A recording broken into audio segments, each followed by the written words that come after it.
Hey guys, no Bushida here and welcome back to the channel. And yeah, I hope you guys are doing alright. Today we're going to talk about some of about Nintendo. And about some of the good things going on in Nintendo, some of the bad things, and people's reaction to certain things. Now, if you guys know me and you've seen some of my videos before, you've seen I've been critical of Nintendo. In my personal life, I'm quite critical of them. Whenever I feel like they've done something that I don't agree with, they've done something that doesn't really, fit well for the consumer or for me as a person, or just, they're doing a disservice charging too much on something like, for example, one of the videos I did recently was about the online service. I thought they were charging way too much for not actually giving features that people want, basic features, right?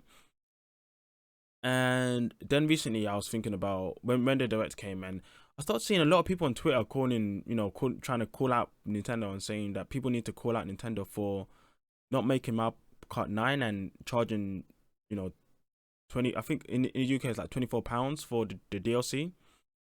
And I'm thinking, look, I I'm all about blasting companies and people in general who I feel are doing a disservice or just doing things wrong. But like we gotta pick our battles like carefully and properly. We gotta pick like when there's an issue, we gotta actually like jump on the issue. Like I'll be fine with jumping on the issue if I feel like something's a big issue. But charging £24 or so for 48 tracks, I think that's a pretty good offer. That's like half of the tracks that's currently on Mario Kart 8. That is a pretty good bargain, if you ask me. Um, it's quite a lot. Now, the quality of these tracks is a different question. If the quality of these tracks aren't up to snuff, aren't up to par of what we expect from definitely from the base game at least, then that's a problem. That is definitely a problem.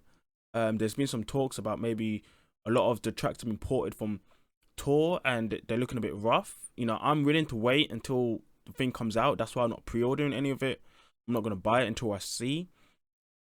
But so I can't talk about things I haven't seen from my own eyes or played or seen people I think who are credible talk about things.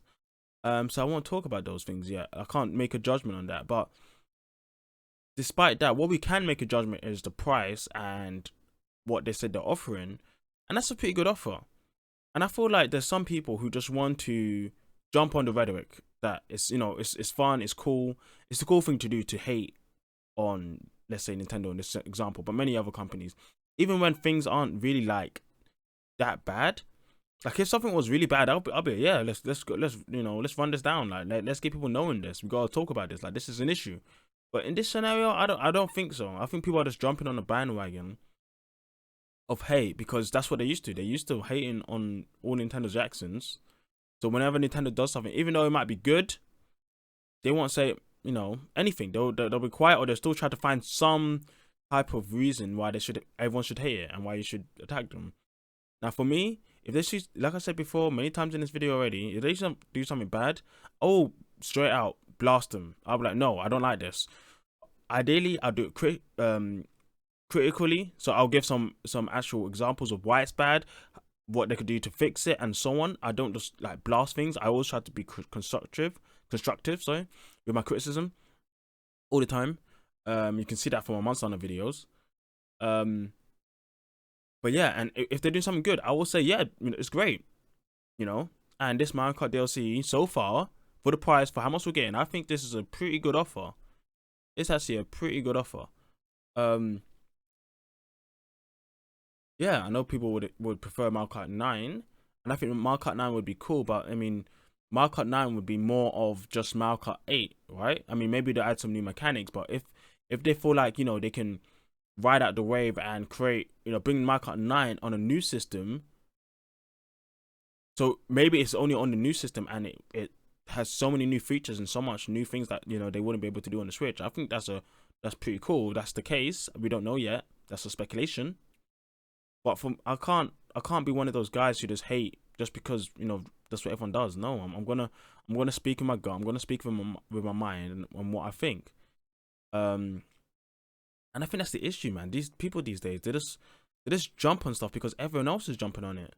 It's like, come on, to be original, man. Come up with your own thoughts. Come up with your own arguments. Discussions, plot points, everything. Like don't just ride on some other guy's dick all the way to the finish line. Now that's just lame, man.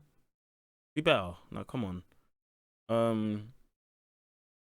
But just to finish off, like I was saying, if it does come out to say that the tracks are better quality, then I'll blast them, and I probably won't buy this. Unless I can find a way to get really cheap, because I might play my sister eventually, but you know, it's just a bit lame, you know, for people to do this. But that's pretty much it for this video, guys.